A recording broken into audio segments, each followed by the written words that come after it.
And at one point, I looked at her, and she was looking hostile. And then she grabbed me and shoved me across the room with a maloko, you know. And I came back, and she was very agitated and getting up. And I was just about to call Adelita, but she already knew it. She was coming with a bucket of ice water, and she just threw it on the lady. And that entity disappeared.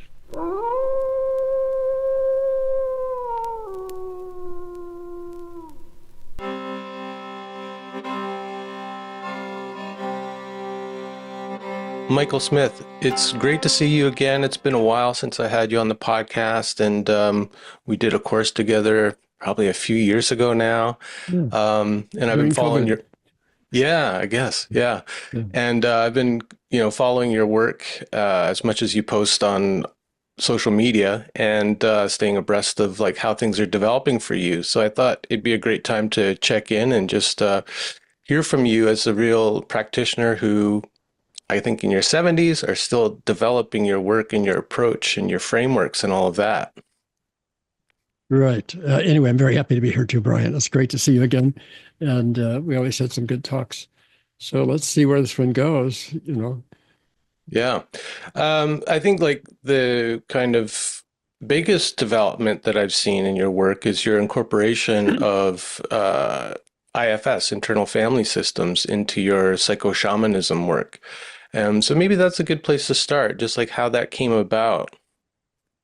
Yeah, right. So the IFS version of parts work is new, the language basically, and a few of the moves, which are just stunning moves, a great leap forward in psychotherapy, I think.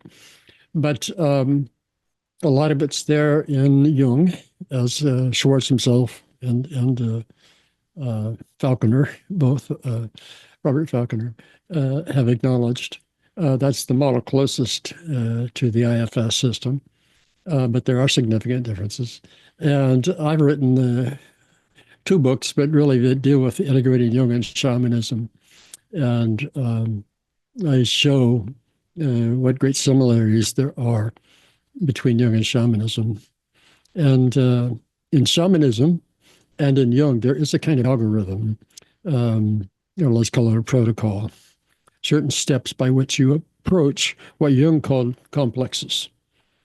In my book, Jung and Shamanism, I talk about parts in numerous places in there. It was very common.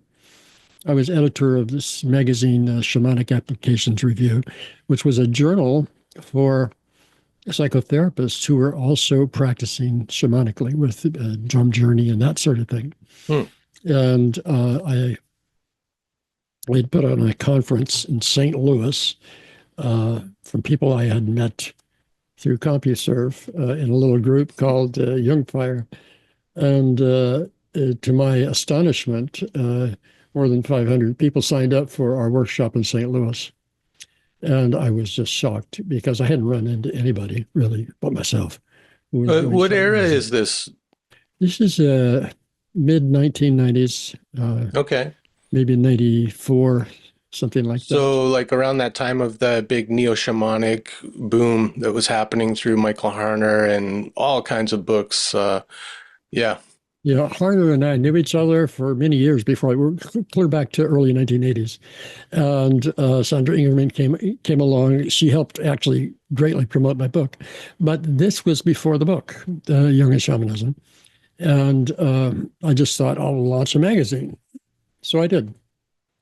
And I was just surprised at the response because I thought I was free alone and discovered I wasn't.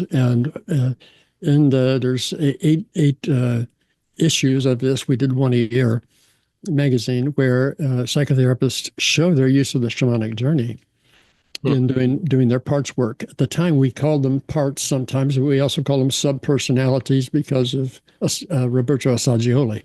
That's what he called them. Jung called them complexes. So subpersonalities was probably the predominant term for it. Some people call them ego states because ego state therapy is doing basically the same thing, only with a hypnotic trance. And I was using the language of parts. And so when I talk about Jung's complexes and dissociation and possession, I talk about parts. I use the word parts in my book. So it's been around a long time, and well before me, too, this parts idea. What's new is Schwartz's development of IFS and the whole language he uses, but also the protocol. It has the shamanic protocol in it. It has the Jungian protocol in it, and it has a few more steps as well, such as taking more seriously the defense system protectors, which he calls managers and firefighters. I'm sure you know about those, Mm-hmm. And they are arrayed around a nuclear element. It's called the exile. It's the vulnerable, hurting part. And they're there to either suppress it because it'll overwhelm the system or to take it out through some addiction or suicide or what have you. So the great leap forward with IFS, let's see, the greatest leap forward is the knowledge that you have to relax those protectors and get them on board. You have to treat them with respect, not with pejorative language. You have to be kind to them. You have to be appreciative, Like, I appreciate the way you've really been protecting Sarah here and keeping her alive. And it's of great value. But the thing is, she's got a wounded place in her that really needs attention. And if we can heal that, and I think we can, and if you will let us go there, you could come up with a new job. You could do something a lot cooler than having to hang around and worry about her. Hmm. That would be pretty cool. No, so in this kind of manner, you seek to win the protector over. And it's a waste of time, basically, to move forward without that move. And nobody had seen that, as far as I know, before Richard Schwartz. Hmm. And give an example with the Jung. Jung refers to it in Memories, Dreams, and Reflections and other places. And a lot of biographers tell the story of the moon lady, the lady that lived on the moon. Mm-hmm. And it's when he was a psychiatric apprentice under Eugen Bleuler at the Asylum Bergherzli in Zurich. And Jung was really interested in what was going on in the minds or the consciousness of the patients. And there was this one young lady who was diagnosed catatonic, which implies a schizophrenic state in which you're completely withdrawn from the world. Really, she was withdrawn, but she wasn't really catatonic. But by today's standards, she wasn't schizophrenic. She was in a dissociative state. Mm-hmm. But Jung wants to establish contact with her, and she's not talking to anybody, not even Jung. So he decides to have his lunch with her for an hour every day, just goes in there and sits quietly. And somehow that was building rapport with her because at some point she just said, I live on the moon. And Jung said, oh, tell me about your life on the moon. Mm-hmm. And through that, he learned that she was living in this reality where it was on the moon, and she was living in a tower. She was a protector of what? Of women and children from the demon lover. And so the whole population was living subsurface. She was on the top in the tower like a guardian protecting, kind of like a manager protecting the vulnerable ones below. And Jung learned that she'd been sexually abused by her brother and the brother's buddy. And this had triggered what he called the psychosis. Okay. But as she told her story to Jung thought he made a very creative move. He says, you can't stay on the moon. And he was alarmed. And she said, why do you say that? And he said, because you've already established contact with me, and I'm an earthling. So you've already come back to a degree.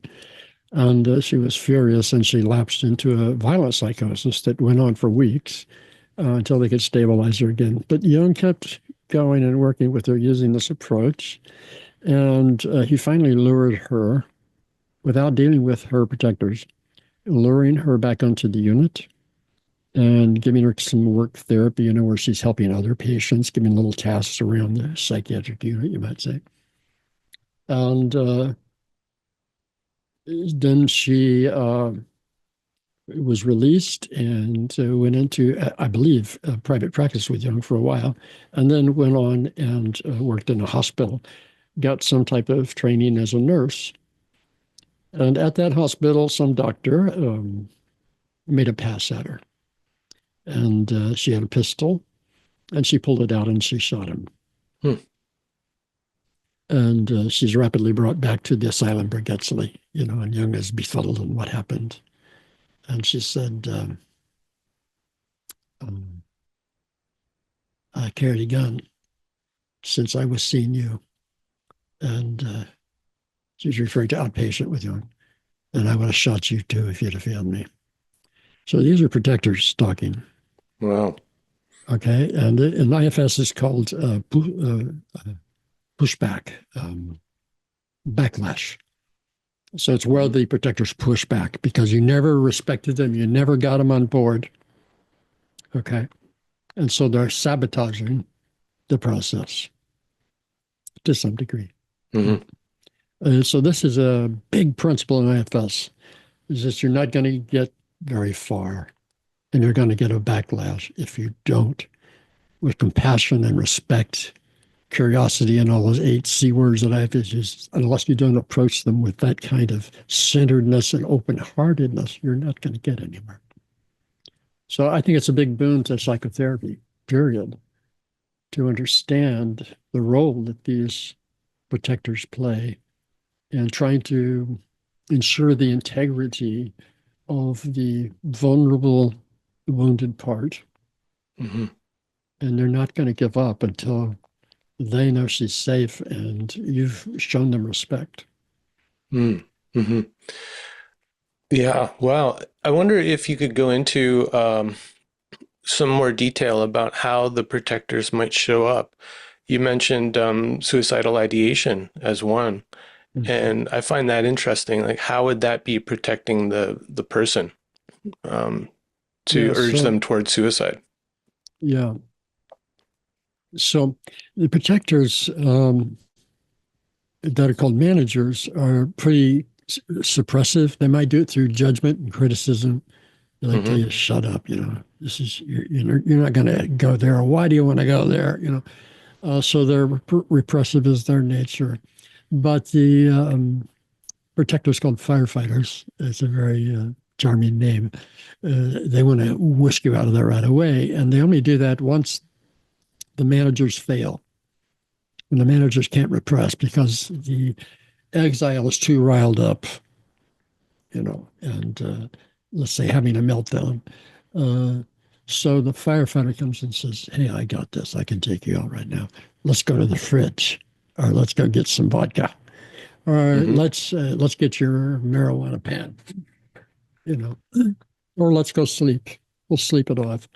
So these are your strategies. Of course, the suicidal one's the one most concerning, but it does help to recognize if somebody is exhibiting addictive behavior or escapism.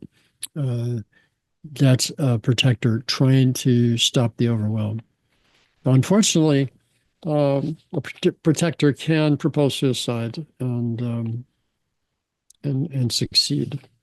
So when I get a suicidal client, I got one a few years ago, 3 years ago maybe.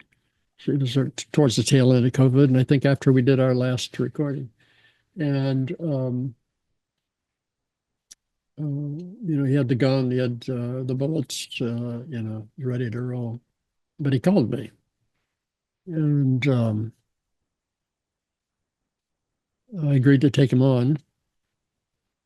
And I introduced the model to him first, and I showed him how to get in the center first. And this is where I differ from IFS. It's like that fundamental move first is get a person in center and get them in there enough repeatedly so they know how to go there. Once you start working with the parts and things get stirred up and they can get overwhelmed, they know where center is and they know when they're out of center. So that's my approach. But so I did that with him, and then we started taking a look at the parts, and this A firefighter was the first one to say hello. And I asked him what was his plan. He says, "This therapy fails, I'm going to take him out. I've got the gun, and it's no problem for me, so you don't need to worry about it." So that's how he addressed me. And I said, "Wow, first I want to thank you for being willing to help this part. Obviously, it's pretty devastating and it's pretty overwhelming at times. And nobody knows what to do, and it seems like nobody can help. But here's the good news. I do know a way to get in there to help, and I'm pretty sure it'll work. And, you don't have to agree 100%. You could just agree to watch what I do and see what you think, you know. And then I'll check back with you afterwards." And you'd agreed to do that. This is a 1-session deal on this part. So we found the exile. It was not hard to do. We've got a strong protector. The exile's right there, so it wasn't hard to find it. And so I checked if there's any other protectors around, and there wasn't. So I went ahead and I asked my client to find this part, just to tune into it somewhere, usually in the middle of their body, but it can be anywhere. Just notice where it is and tell me where they feel it. And he did. And then I just suggested, and this is IFS protocol, and Jung's too, for that matter. Now, ask it to tell you its story, everything it wants you to know, and your job is just to listen. And that's what he did. And it was a heavy story, and there was a lot of detail. But then there's another move with the story. You ask, okay, now, what would it like from you that it never got before? Well, it wanted to be held and hugged, and so there you could see the guy hugging and rocking this like baby part. I teach people to do it this way. It's a method that makes it easier to rock and hold. If you're kind of holding yourself in a sense, but you're holding the part at the same time. And then there's in shamanism, it's called purging or la purga. It's releasing the burden, which you do. But often, first you ask it if it would like to come out of that traumatic memory, because it's a hell of a place to live, and it can come live right here in my heart, or it can live in a playroom, wherever it wants, but out of that memory that has a lot of triggers. And so it did that, and then we did the unburdening, something like going to the beach and releasing balloons that represented the burden. But you could use any element that's like the wind. You could use the fire, the water, the earth. This is old shamanic stuff, and Schwartz took that directly out of shamanism. So that's in IFS, the kind of the follow-up ritual to release. Yes, so that you're no longer carrying the burden. And then when that's done, you want to bring some good energy in, so you invite that in. Like at the Quechua shamanism that I was initiated into, the dark energy that you want to purge is called hucha. And then the good energy, the light energy that fills you up with beauty is called sami. So you unburden the hucha to one of the elements. You release it, let Mama Earth or Pachamama take it over and reprocess it. And you invite in this light energy, this sami, and let it fill this part and fill your whole being, And sometimes there's even a repurposing that goes on, some new role that the part wants to play. You ask it if it knows. If it doesn't, you can check in with it later in the integrative process and see how it's doing and see if it wants to choose a purpose, or just be a team player or whatever. And then so I go back and I check in with the suicide firefighter. Okay. And I say, how you doing? And he said, I'm pretty impressed, actually. I said, you know what? This is going to work, I'm sure of it. He's going to integrate it. He's come to me, even though he's felt suicidal with you, he's come to me and he's done a beautiful healing. And I'm going to see to it he stays on the integration path. So if you'd like, you can just repurpose. And he said, I'm ready. And like that, he was gone. Hmm. And that that was beginner's luck using that method. But because a lot of times that won't work in one session, you might need two or three before you get everybody on board and can do that. But that was my first stab at it, and it did work well. Hmm.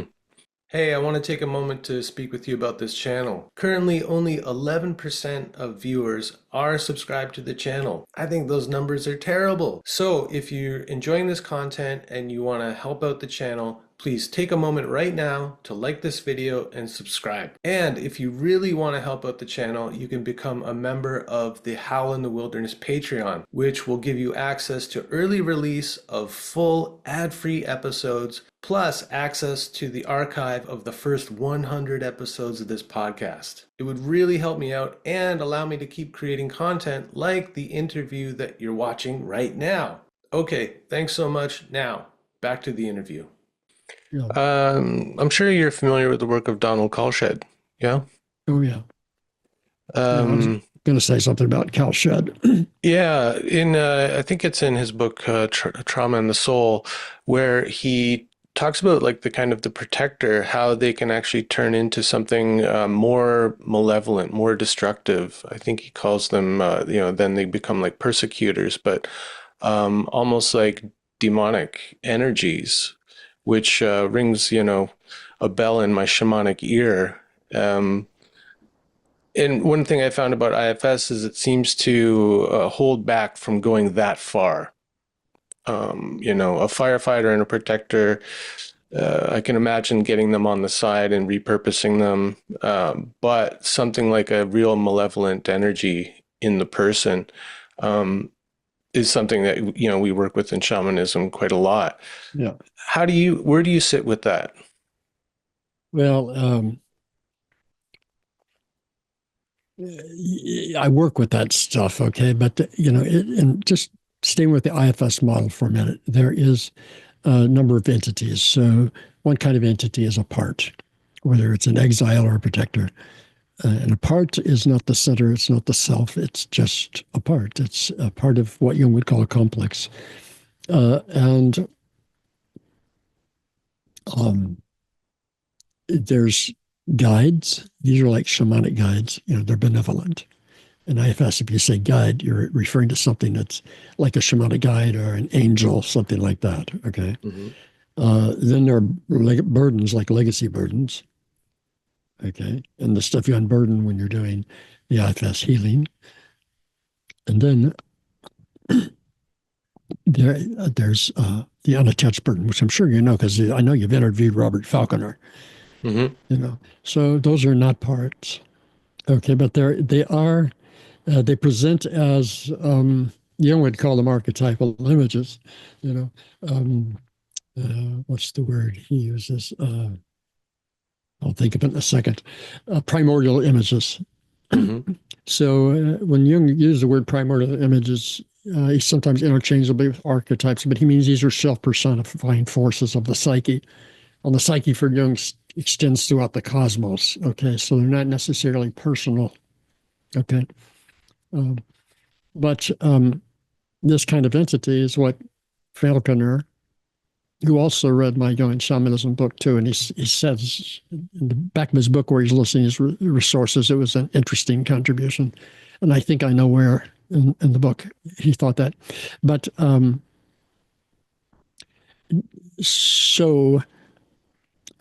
you've got ancestral spirits, and you've got nature spirits. These aren't identified as such in IFS, but they are in shamanism.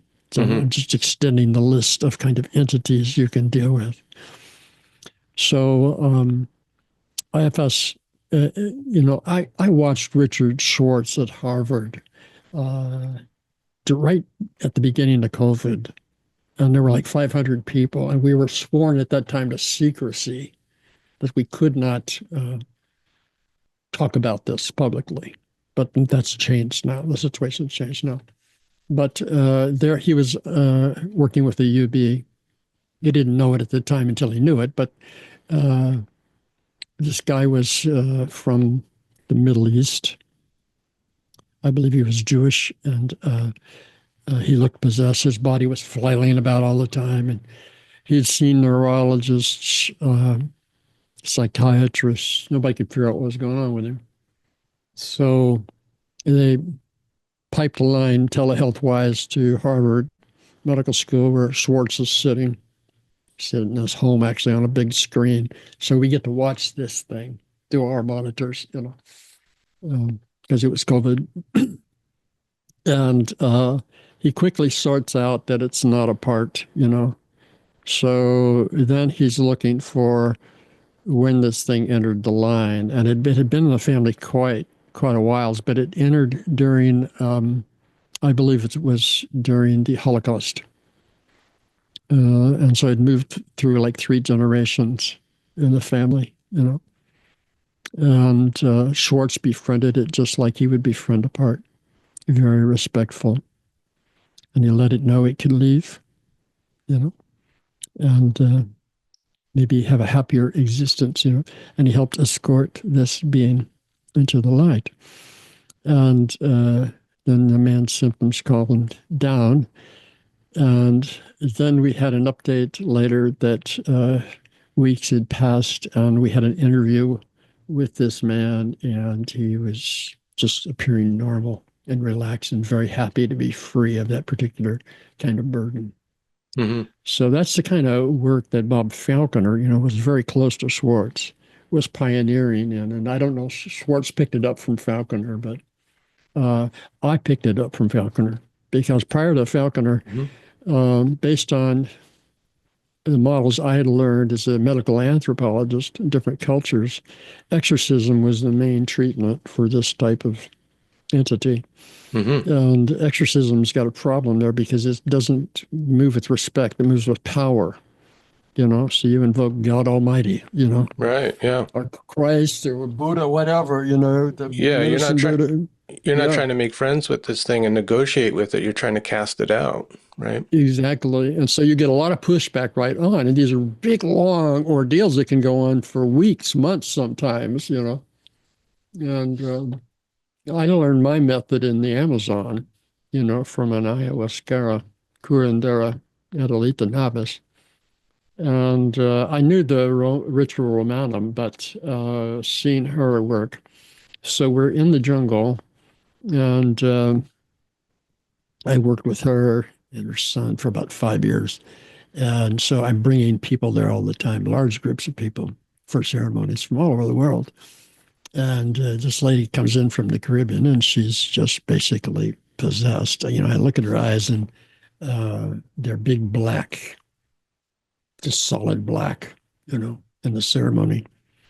And the whole Maloka smelled like crap. Mm-hmm. And I complained actually to the owner of the Maloka that they needed servicing. But I noticed every time her eyes turned black, we all smelt this crap. It was like everybody had a purge, their bowels at the same time, and it was just overbearing. And at one point, I looked at her, and she was looking hostile. And then she grabbed me and shoved me across the room of the Maloka, And I came back, and she was very agitated and getting up. And I was just about to call Adelita, but she already knew it. She was coming with a bucket of ice water, and she just threw it on the lady.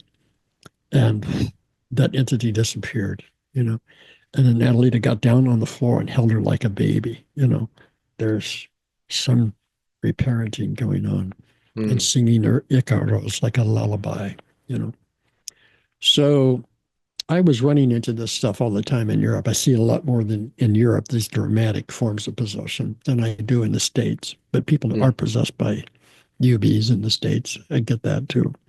You think, well, just the pause there, do you think that's because Europe is an older culture in terms of us like, kind of Anglo-North Americans?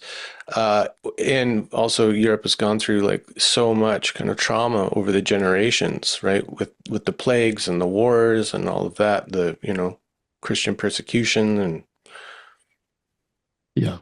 So since 2008, I've been a member of the Circle de Sages. It's a group of 150 shamans from 152 from 85 indigenous cultures. And we have an annual festival that we put on for the public. And so these people will find their way in. And one year we're at a retreat center. It's some type of manor estate thing. And a number of the shamans said this place is possessed really bad. And so we had to like do an exorcism for the land and the buildings and all that before we could open the festival. And I was inquiring about. You had to clean the place out first. That's right. Mm-hmm. You see, if you just go east of Suez, most forms of possession are nature spirits that are angry. And so it's very common, to make peace with the nature spirits, the elementals, and so on. But in Europe, there's, all these persecutions, wars, religious wars. The Pope relocated there just so they could kill people, who were mystics and what have you. Mm-hmm. And so that was the information I was getting from some of the local people. Why the shamans were doing this, was because the place was just haunted. And they were sensitive to that. And so we had to clean it up. But there's something I noticed every year in Europe. People find me that are in an extreme possessed state, violent.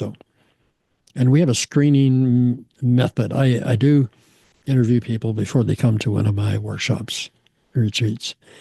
And a lot of them are psychotic, or they think they are, or they think they've been misdiagnosed. So I help them sort that out, and I decide who's appropriate for the workshop.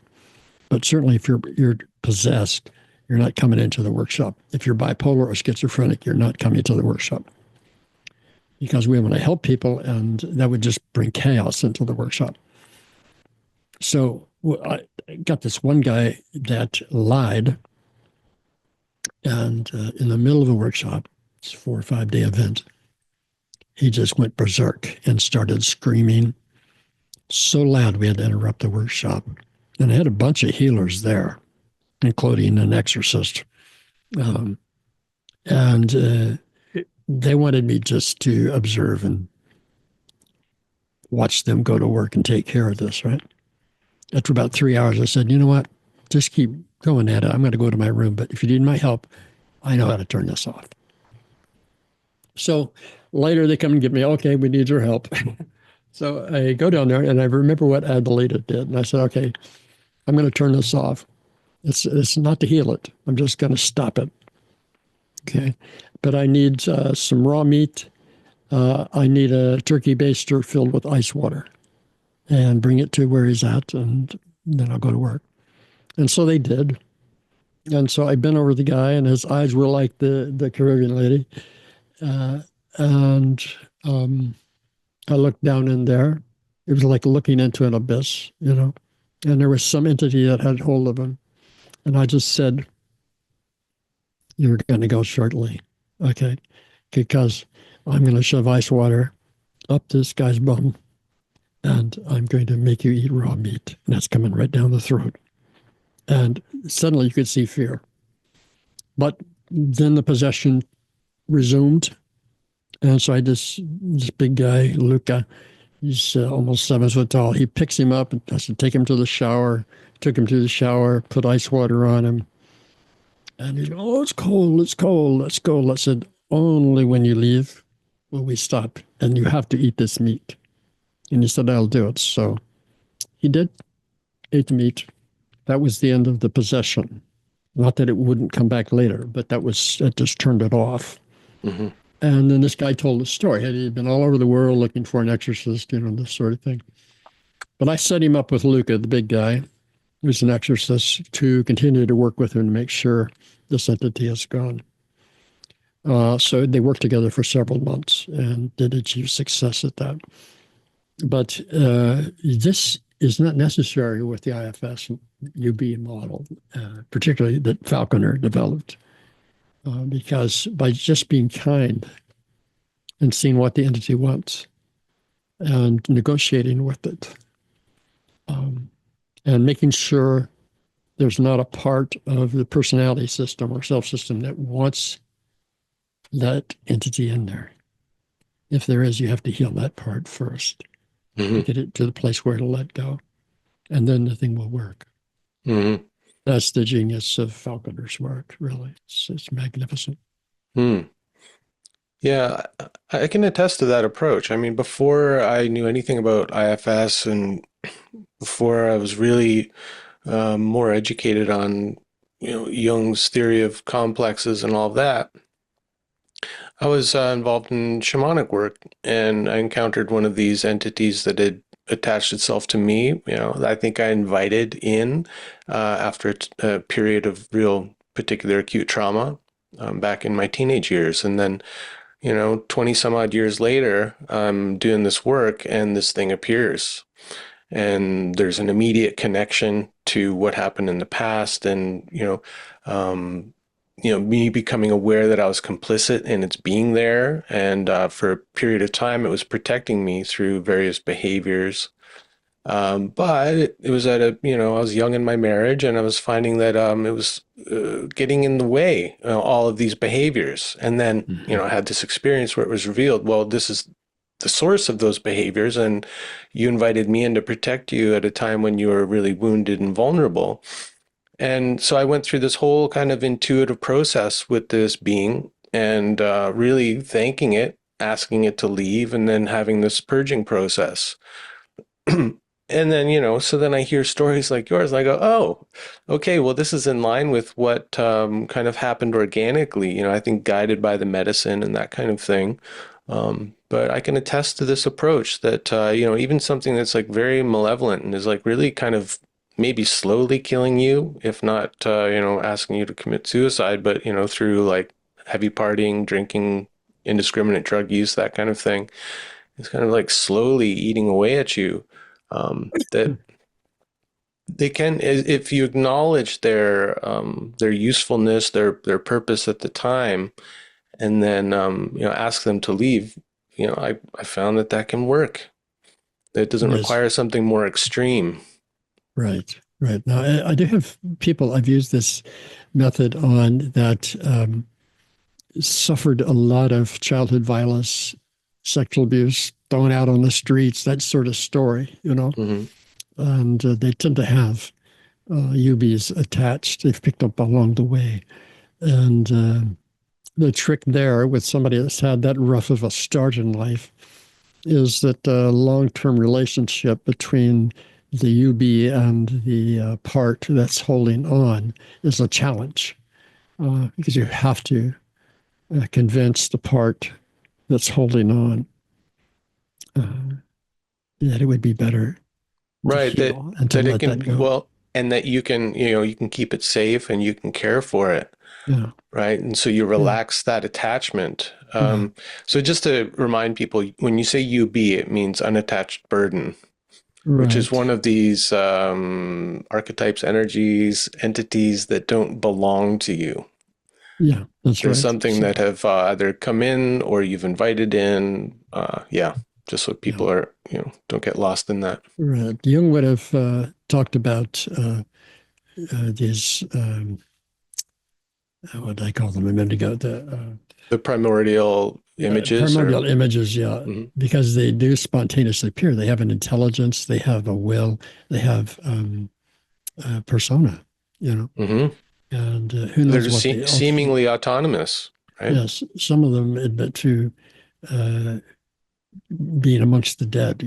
They're killed in a violent situation, and they've been roaming around looking for energy to keep them interested in life and this sort of thing, even though they're not embodied. They do attached through the psyche and psych energy.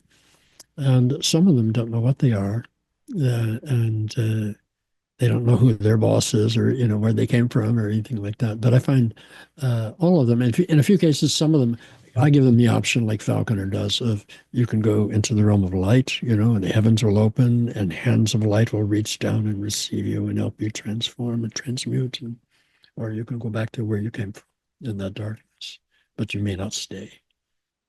And to be firm with that. Mhm. But with respect. So you're drawing the line, but with loving kindness at the same time. So and there's nothing to argue with there. And what's amazing to me is that they do go. Now in Falconer's model, which I use, you close that portal, that light that opened up in the heavens once it's gone through. You know, doesn't mean it can't come back, but that's the best insurance. You're sealing up the place where it got in. And Jung called that reinstating the repression barrier. And I cite that in my book because he's talking about archetypal possession. So archetypal possession is by a primordial image, you know, for Jung, Hmm. from the collective unconscious. So this kind of repression, you don't want the collective unconscious just running riot through your personal unconscious, let alone your conscious life, you know. Yeah. So Jung was adamant that repression is appropriate there, you know. Hmm. So you could Right. look at closing that heavenly light off as a form of doing what Jung suggested you do. Seal it up, you know, Yeah. make it difficult for it to come back in. The only reason it would come back in is if you missed a part as the therapist. If you missed a part that's attached to it and wants it back, that part can pull it back. Hmm.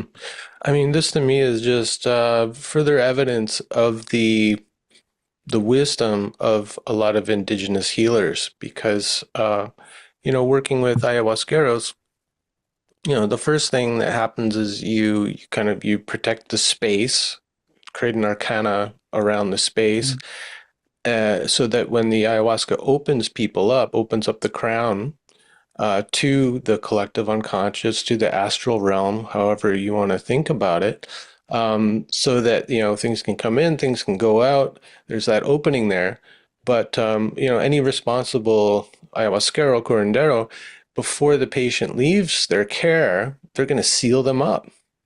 So they're going to close up the crown and they're going to create an arcana around the person to protect them for a few days or weeks while they're still kind of permeable and open to influence. So it's just like it's already in the shamanic technologies that have developed over thousands of years, and like our Western psychology is maybe just starting to pick up on the importance or the reality of these non-personal entities and the non-personal realms. I got to tell you, Richard Schwartz went public about 2 months ago. It was right around the time you did the Falconer interview, or you posted it. And he claimed that the whole thing, IFS, the whole thing came from shamanism. And Finally. the only reason he's saying it now is because his guides insisted on it. That's what he said. Hmm.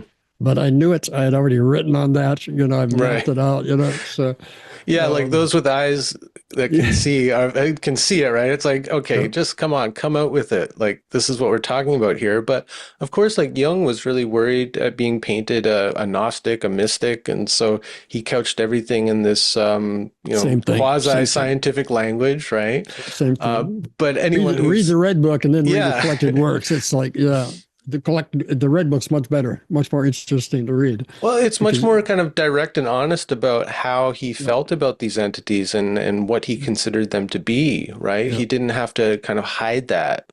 right. And so I think like I'm just always encouraging more of that. Let's just be honest about this and like let's get over our hangups about whether there's an astral plane or a collective unconscious or whatever. And like let's just admit that even if we hold those as kind of provisional truths, it's better to act as if it's all real because that's how the psyche functions. Yeah. Let me say just a little bit about how I work with it now, um, because I stay with the shamanic journey for a lot of my work. Not for all my clients. You know, I'm a psychologist, clinical psychologist, so I don't do the journey so much with that population, but there are a few that I do it with. But I do a lot of teaching, a lot of workshops, and I have communities around the world, these crow's nest communities. So they're doing drum circles, they're doing their own workshops and this sort of thing. But a lot of the healing, just like it does in indigenous societies and traditional societies, is public. That is, it's done in community. It's done with a supportive community. And that's an important thing. Parts work should be relational. It's interrelational, but it should also be outer relational. And so the idea of just doing it on your own solo can be misleading. Okay, because there are times where, like, if you got a UB, you really need somebody there to work with you on that. You know, and don't trust because your parts can occlude what's going on. Yeah, yeah, yeah. You There's know, those tricksters in there, right? yeah, Mm. right. So that's important. But in my work, I use the shamanic journey, and my first principle is establish center in the person first before you do any work. So in IFS, this would be get in self. Where those 8 C's is compassion and creativity, curiosity, connectedness, all that stuff flows. Confidence, clarity, calmness. These are enlightened states. Mm. And so get that flow and get the client familiar with those before you do the dirty work, the deep work, where they can lose touch with that. But if they know these states, well, they can go back there much more easily. Hmm. So in the shamanic journey, that's one way I establish that and help them map out, the upper world and the lower world are basically sacred spaces, multi-leveled, all kinds of rich, safe stuff there. And the middle world is where these UBs hang out and the dark energies. And of course, there's the land of the dead, which you can locate wherever you want, but it's sealed off from the lower world and the upper world. So you create a kind of cosmology, and I just start with the lower world and have people do their own psychogeography, design it how they like and create a safe Hmm. place. I suggest a cave if they don't know, with a fire inside and a healing room in the back. And, maybe like me, they have a bear guide or something, a mother bear who can Hmm. be this maternal, compassionate energy that comes in. And your other guides and your guardian spirit, which is like your personal daimon, that's calling you onto your true path and your true nature. And so you gather your team together and you go in there and you can work on your parts because the whole setup puts you in the self energy, some of it, Yeah, yeah, yeah. and then you can do the retrievals, you can do the unburdening, the getting the story, the whole business, and you can use it for integrating after, Hmm. updating the parts. And so it's installed into me many years ago. I just learned it by journeying. So I was doing parts work Yeah. that way before I knew about IFS. And I just stayed with it. Now it's upgraded because I have this language of IFS and some of the Hmm. moves they make and the knowledge that you're not going to get anywhere if you don't work and get the protectors on board first. Hmm. Yeah, I find so much value in the framework of the shamanic journey because it is imagistic. And I really believe, like Jung believed, that psyche is image. Yeah, that's right. And, And you're and creating an inner world that's safe and numinous and imaginal, so it's a yeah, great space to work on yourself. right. And it makes it much more tangible. It's not like a bunch of abstract ideas about what it means to be calm or in your center, but it's a place that you can go to where there's sensation involved. And so it's more like I think engaging and easier to get to. It's like So Jung in the Underworld in the Red Book. That's yeah. what he's doing, and then he did active imagination with it afterwards as a way of integrating. So his black books were where he was writing it down and having conversations, and then it gets translated back into the beautiful Red Book. But I encourage people to do a 2 pen technique: have a red pen and a blue ink pen, so they can change hands and you can talk with the parts you brought back, say write it in blue, and then pause, pick up the red pen and let it talk back to you, and you can kind of process and communicate that way. And you're bringing language into it, rural conceptual language into it. So you're integrating it more now with your mind and Hmm. your everyday consciousness. It's a very important part of the sustaining of the healing and stabilizing the healing process. Hmm. And one more point. Hmm. Um, you know, in yoga, and I'm thinking of uh, figures that I've read deeply into, Ramanuja and Patanjali, uh, Aurobindo, Sri Aurobindo, and the methods of Sri Ramana Maharshi.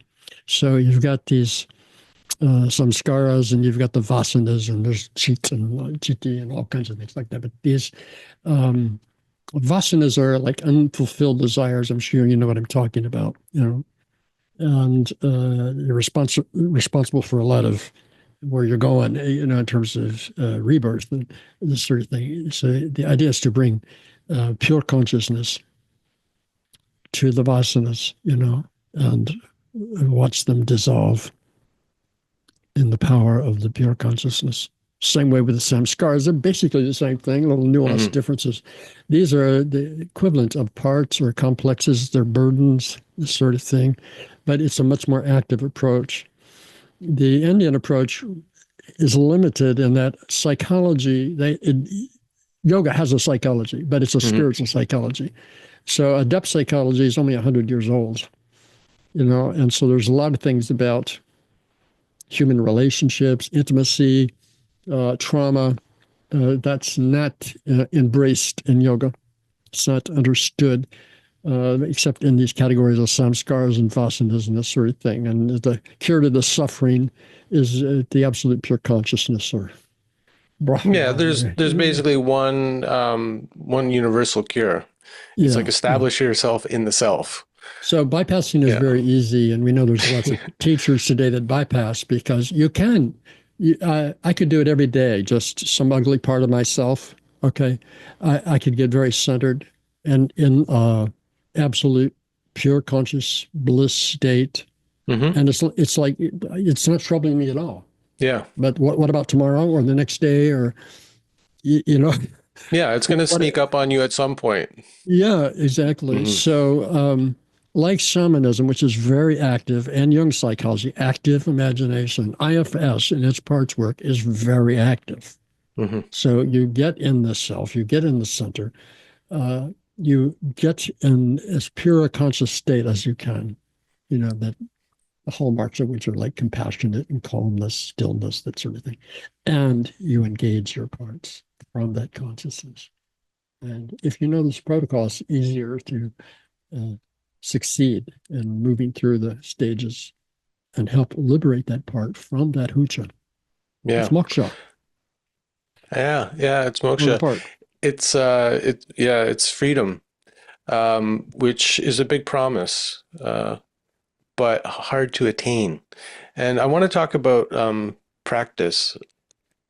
One of the things about shamanism and yoga that I really value is how those traditions prioritize practice over theory, talking about ideas, which is so prevalent in today's world. There are, countless videos on YouTube where people are talking about all of these ideas, but not offering a lot in the way of practice, like how to find that center, how to establish yourself in that, how to work on like kind of uprooting these mental emotional impressions, the sanskaras,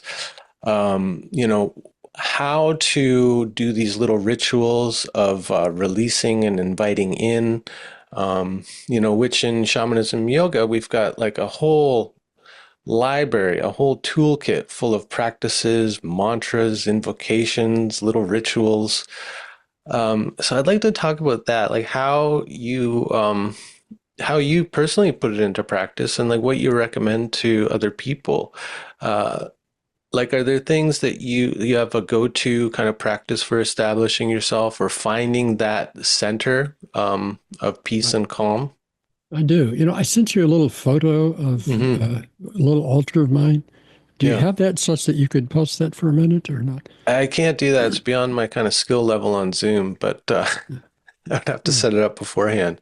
But yeah, basically you sent a picture of one of the little altars that you've made that has like a Shipibo tapestry and a rosary or mala beads.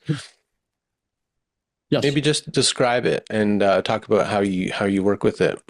Yeah, it's just a very simple, it happens to be Shipibo, but that doesn't matter. It's a little altar cloth. It's about a foot wide and maybe 8-10 inches deep.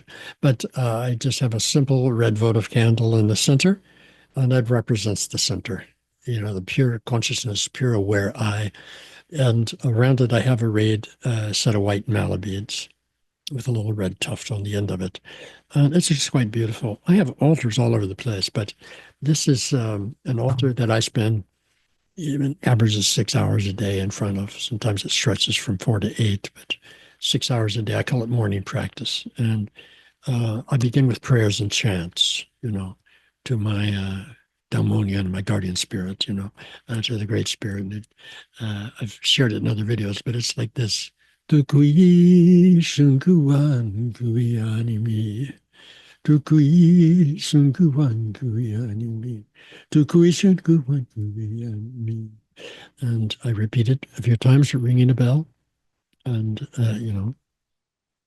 I bow down with reverence, and I open my heart before it. And this is my first greeting of the day. It's a tukui moment. Tukui kishawa, tukui shunguan kui animi. Means with all my heart, I'm greeting you. I'm connecting with you. So for me, that's a ceremony. It's very simple. But so is stepping outside in front of the wild grass I have growing outside. It's winter here, there's snow on the ground, but there's this brown grass with beautiful tufts.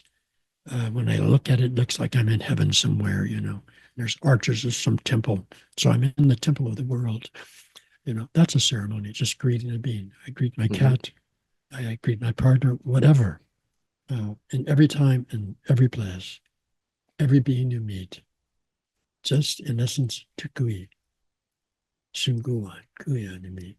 So these are micro ceremonies, going to the bathroom, going to the shower, cooking your meal. These are little ceremonies of eating and bathing and purging, offering it back to Mama Earth. So this is my kind of practice. It's relational.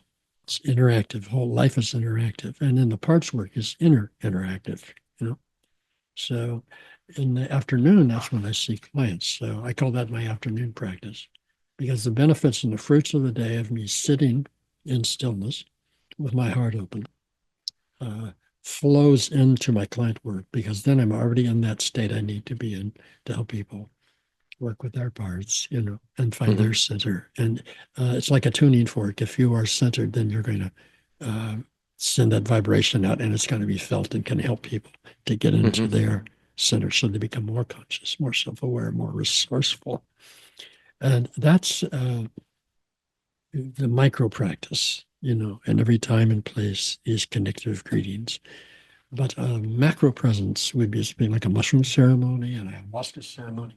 Or we have a monthly, we aim around the full moon, drum ceremony, where we can journey, but also fellowship and dance and so on. So these are opportunities for a bigger kind of ceremony. We also need to go deeper or to connect with others in something like a sangha, a spiritual community, Yeah. But these teachings I got from my teacher, Don Alberto, Yache Kichwa Addis Raman. This was the spirituality he lived, and I found it very enlightened and very beneficial. So I see all my work as some expression of that. It's like the root metaphor for my whole system of practice and living. One of the things I think is so important for us as individuals is, particularly people who are kind of, post-Christian, post-religious, who don't resonate with maybe the cosmologies that they've inherited. And I think, like, for me, it's been so important to find my cosmology, to allow it to develop, but to like pay attention to that, to kind of seek it out, to try to like get something that works well enough, get it together. So I have a way of relating to all these different energies, to my own states, to the world. You mentioned like in the inner journeying and the shamanic journey, it's important for the person to kind of map out their inner landscape. I wonder if you could just talk about that, like having a cosmology and how that benefits you. Yeah. So let's start with just the ground of being itself, or the infinite, because that's infinite. So we can't know it directly. There's nothing to hold on to there.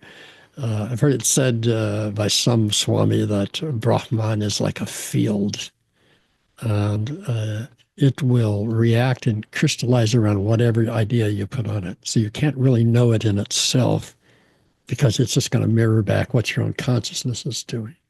So you can call it a mirror, but you can't really know what's the mirror in itself, what's behind it. So you need Isvara, the personal deity that resonates with you, that you choose. For me, it's a guardian spirit.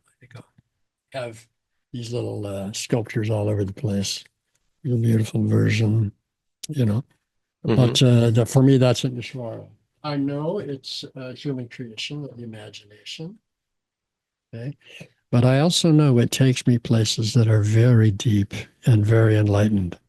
And so this is the effulgence, the overflowing of the infinite or the Brahman into creation. And that's what we're Through doing. an image. So having an image that represents that. That's right. So Yeah. creating the shaman's cosmos through journeying and laying out your landscapes and all this is that process, just rising up and you going with it and exploring it and seeing what kind of temple do you want to create? What kind of safe place? Where's the swamp of despair? Where's the cave of lost children? Where's the dwelling place of your guardian spirit? Um, hmm, how about that fawn that likes to counsel you and give you advice about your patients? Where is he located? And so on. Hmm. So usually one journey at a time, we just select one thing like that, okay, to kind of breathe into holographic existence or imaginal existence, and explore it and see how it feels and this sort of thing. Once we have a few locales established through the imaginal consciousness of the student, then we begin doing little interactive dialogues with some of our guides. And also, we have a geography for finding the guides that we need. Hmm. So once you have those in place, you can start to use it for your own consciousness expansion, your own healing, or even to help others, solve problems, this sort of thing. So you're creating a kind of Isvara sphere with the shaman's cosmos, if that makes sense. Hmm. Oh, and I should say Isvara is the name for God in Sanskrit, but God is a creature of the infinite or the ground of being or the Brahman. So it's infinite, but in order to have a world, it must emanate out of itself some creative form in which the many come into being, and we are part of the many. We're in the middle of it, and then we have a world. And the greatest mystery is that uh, this infinite being or non-being is none other than what's going on here in the world. Sri Ramana said it beautifully. He said, the world is an illusion. And he says, Brahman is reality. And then he says, Brahman is the world. So this illusion or Maya, the word illusion is misleading. Maya means creativity, immense creativity. And of course, it's not permanent. It's not infinite. It's inexhaustible. So it's not the Brahman, but it is a manifestation of it, a creative manifestation of it. But Hmm. you can't hold on to it. Grasping won't do you any good because you're going to die. All things pass in the order of creation. But you Yeah. can enjoy it. You can use it. You can express yourself through it. And do a lot of Hmm. that. Go bring a lot of joy. I think one of the helpful interpretations of Maya for me was Maya as the that can which can be measured. So there's a relationship, the word Maya to measurement, and the illusion part of it is that, well, underlying that is the immeasurable. But we work in the world of Maya, of that which is Uh-huh. measurable. So Uh-huh. it's a relational field. And I think that Indians are really kind of wise about the use of stand-ins or images of the immeasurable. And so there's a multitude of them, and they're very personal. Yeah.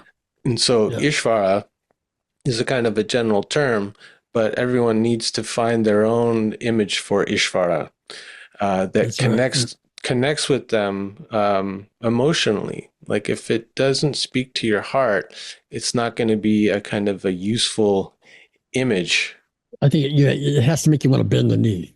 That's Yeah, when it has to be an you go. emotional response Yeah, to it, you know. You have to really feel that devotion. And the Indians have been very intelligent about that, about like allowing people to find the deity that speaks to them, like literally speaks to them. there are thousands of religions and versions of religions in India, but most of them, if you forget whether they're Shaivites or Vaishnavites or whatever, you know, under that is this fundamental ontology we've just been describing, you know, Mhm. of the infinite or the Brahman and the Maya and so on. So those are all, in a sense, Ishvaras, giving people Mhm. a portal of access to the sacred, the real. Yeah, the Indians, because I think it's such an old religious culture, is they're not prone to literalism like in like Christian fundamentalism, Yeah, right? yeah, Like you yeah, talk to any Indian and they're like, well, of course I know Ganesha is not literally the god or the way God looks, but it's the one that speaks to me. And you yeah, know, substitute anything for Ganesha. It could be Shiva, it could be Kali, yeah. but they're very intelligent about this. They're not so prone to taking things literally, which I think is still a kind of a hang up of the Western mind, is this It is. literalism. It is, and it's been dangerous to deviate from the doctrinal norm, Hmm. Well, And, even in Jungianism, there can be a literalism, a kind of holding on to these particular models, trying to codify things.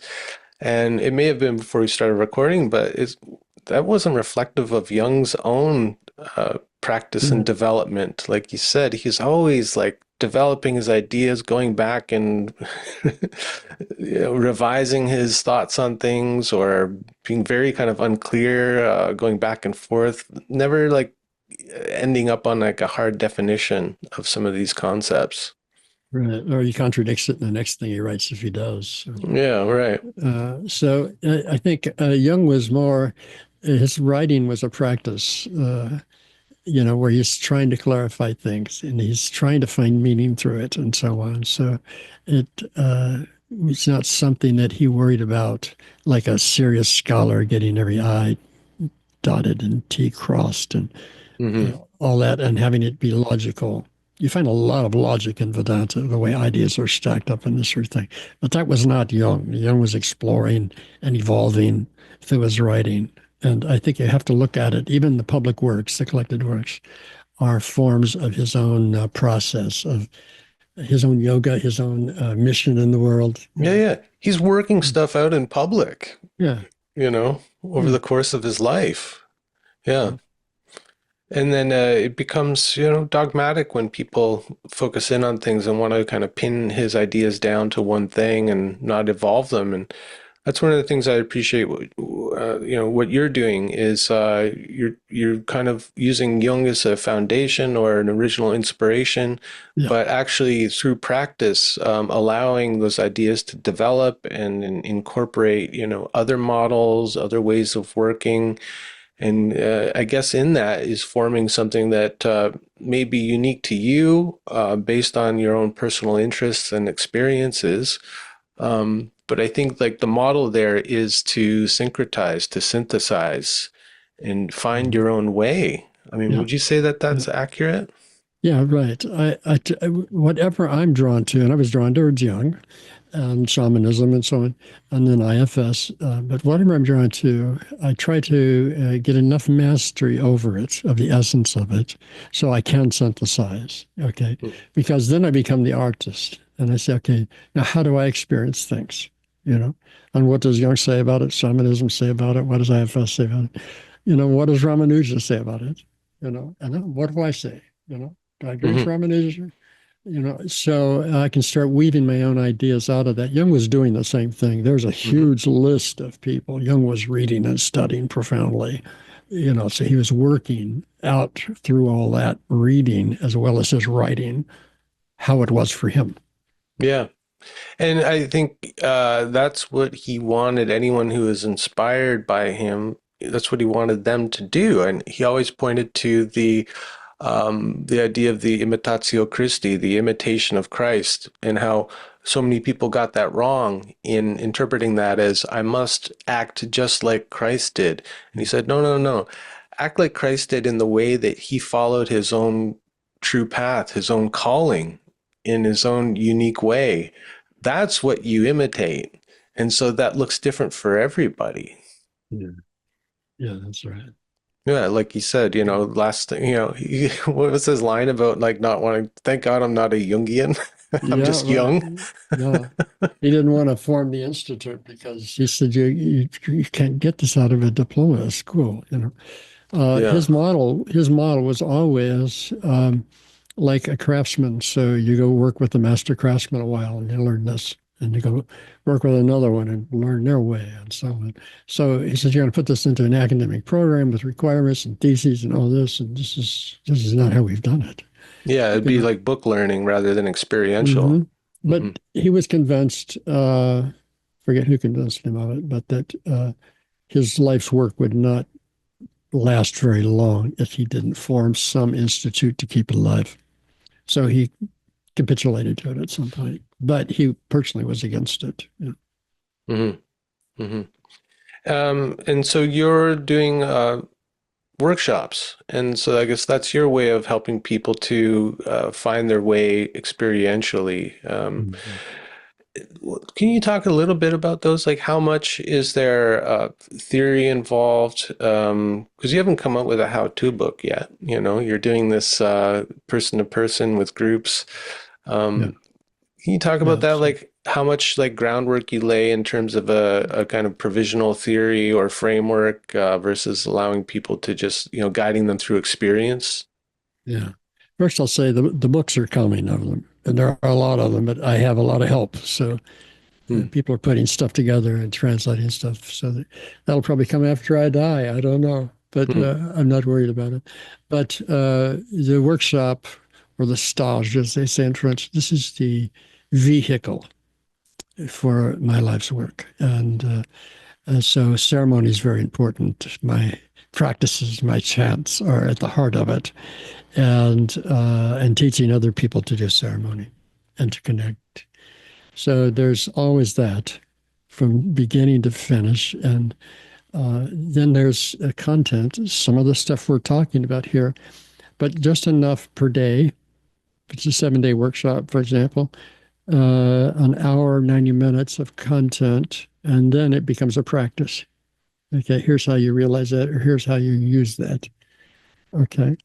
And that may go for 2 or 3 hours. We break for dinner or something, and we come back and process it as a group, or we break into dyads and process it. The next day, different topic, some content, and then some practice. So the practice grounds each day in the truth, not the content. But without the content, you don't have a sense of direction. Hmm. The will itself, the human will, which is part of the center of the psyche, is blind. It needs a vision. And so my 4 acts of power, first thing is get the vision, get clear. Hmm. And then you give direction to that tremendous energy for manifesting that we call the will. Yeah. Hmm. So the workshops follow that. So through my teaching, I create a state in which everybody gets kind of a vision of where they would like to move. And then we do the practice that delivers on that. Right. And so part of establishing the vision is offering some language, some models, some frameworks, Yeah, that kind of thing. Yeah. right, right. Yeah. So do you find like that stuff, like how do you hold that? Do you hold those as established truths? Are you working like provisionally with those things? What's your relationship to these kind of models? Is that I'm not any of them. The models are there to use to help me see better, to help me work better as a healer, as a teacher, you know. So it's pragmatic. I'm a pragmatist. Whatever enhances my life, my reason for being here, whatever is helpful to others or helpful to myself, that I hold on to as long as it's helpful. It can become a dogma. I mean, Jung worried about that a lot, where people just repeat the words after a while. But that's not my intention, and I have no control over where it becomes a dogma. But what are the results? By your fruit shall you know them. So Hmm. a good idea, a good concept, a good theory should produce something that you know in your heart or your gut. This is good. Hmm. Not just believe it because it's logical, it makes sense. Yep. Yeah, it makes like a kind of a deep sense. Mhm. Yeah. And so I guess the different frameworks and models that you work with, it seems like, from the outside looking in that you're always open to them developing or being upgraded or revised. Yeah. And so, like decades into your practice and exploration of this stuff, that development is still happening, yeah? Yeah. Right. So yeah, this is my 75th year, 74, but be 75 in August. So I have this sense, anybody my age does. Statistically, I'm now past life expectancy. You Yeah. just don't know, and I'm fine with Mm. that, But I'm going to use every minute, every ounce of energy I have to continue living as I have, because it's a wonderful way to live. And I see the beauty it creates, the benefits for Hmm. others as well as myself. So, yeah. Yeah, it seems like you've really prioritized creating a beautiful life for yourself, Yeah. like an aesthetic life, a life that's engaged with community, with kind of deep ideas, engaged with the great mystery. Would that be some advice that you'd give younger people, is make that the focus rather than any kind of material aspirations? I really like to emphasize, clarify what it is you really want. That's my first core question. What kind of life do you really want? And I try to go, whether it's a student or a client in psychotherapy, it doesn't matter. I want to know that. I want them to know it too. And then once that's laid out, that might take 2 or 3 sessions or 2 or 3 hours, but once that's clarified, then we look at, okay, now what can get in the way of that or block it or, pull you off that path. And then there we have our samskaras and vasanas, or we have Hmm. our parts that need attention. And so that yoga becomes to work on those parts from center. Yeah, does all this so that you can get on whatever it is that ontologically floats your boat. You know, it gives you that sense of purpose and joy. Satchitananda. If it does that for you, or even any one of the three, great. Yeah, yeah, that's great. Um, I have one more question that is going to be like an addendum, but I just wanted to say thanks for joining me today and sharing all this. It's been a great conversation. My pleasure. It's a great honor as well as pleasure. So thank you.